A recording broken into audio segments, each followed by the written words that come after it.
As you know, we keep a close eye on Joe Biden's live streams. Yesterday, he spoke with the former Vice President Al Gore because it was Earth Day and the climate change, of course. That's Al Gore's thing. And he raised some eyebrows. And by that, I mean Al Gore's eyebrows. Let's take a listen. What's happening? We're not organizing, and we don't organize the world. Who organizes it? Who organizes it?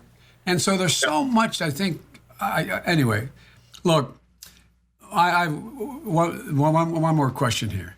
Is it too late to address the climate change in a meaningful way? What do you think? What do you think if there was like the thought bubble? What do you think it would say? Al's like, you?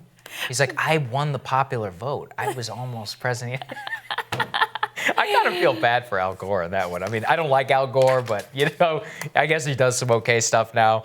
But, yeah, I mean, you look at that live stream, and I think that eyebrow raise is exactly how so much of the Democratic Party That's the way the entire population That is what the Oval Office is going to look like if Joe Biden is in there. Like, the generals will be like, what did he say? Like, what was that? They're like, right, sir, right. You know, it's really interesting. That was actually a point Ryan Grimm raised to us, which I hadn't really thought about, because we've been talking about the Veep stakes, and we're going to talk to the one and only Nina Turner about that today, and thinking about, look, if Biden wins, then whoever he picks as vice president is very likely to carry the mantle going forward.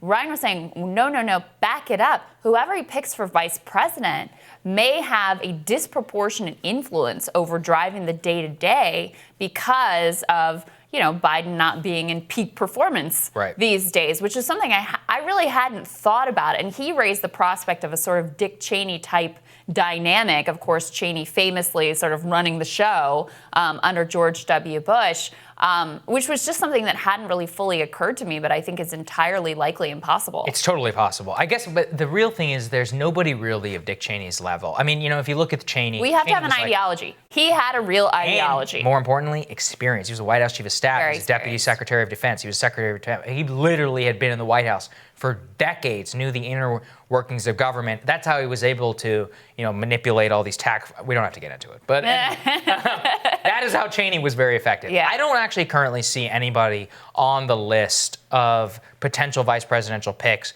who has that level of expertise. I mean, Kamala Harris is a senator. Like, you have some level of experience, but you don't understand the executive branch the way that Dick Cheney and Donald Rumsfeld did. I mean, these were true master players of their era. So, I mean, a Gretchen Whitmer, or, I mean, Stacey Abrams literally never been in government, even though she's been in independent Well, study, and I do think the ideology piece is important, too. Like, even if you imagine Kamala Harris with that level of experience, we're really understanding the executive branch, like, what would she manipulate him to do? Right. Yeah, exactly. She changed her campaign slogan like 4 times to try to figure out what she stood for within her own campaign. We probably have diversity initiatives in every agency of government. Well, I think Joe's going to do that anyway. Probably. So, I think that's a piece, is you have to have someone who actually has a firm ideology, and of the people that he is actively considering, I don't really see that. But, you know, it's moments like these that it just raise, as you're looking at a crisis, right? Crisis situation, crisis health situation, crisis financial situation, crisis economic situation,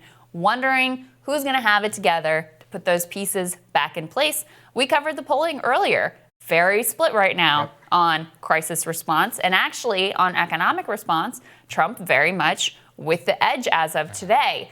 And I think, look, it may seem small, but in terms of projecting confidence in who you think is actually going to be up to the job, people look at this and it's not a great look. They do. And again, because Biden is not doing all that many events, this is really the taste that the public gets of him, right? Is that they get these types of clips, or they get these like terrible TV interviews, which he gives. I mean, look, there's so much I can choose from every single day whenever we're planning the show. The facial expression. Remember Sanjay Gupta had that same facial expression of like, oh, or Nicole Wallace with her grin, like, oh, please just get through. I mean, you just get the sense that whoever he's talking to is sort of holding their breath, hoping that he's able to get to the end of the sentence. You see Al's face, stick the landing. Like, what is happening?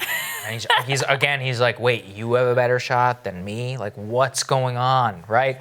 And yeah, I mean, he's got these clips every single day. The only thing is, is for some reason, sometimes he's able to pull it out. Mm-hmm. Like in that debate, he did a great job for him, right? Yeah. I mean, he did a very good job. And I've always wondered why he's so terrible at television interviews. And then even in some debates, I mean, it's just god awful. But every once in a while is able to step it up. And the contrast between that and the clips, I mean, they're both the same man, clearly, but something seems to click for him at different times. If he can get more into that stage, and I think it has to do with A, preparation, and B, like the setting of feeling presidential.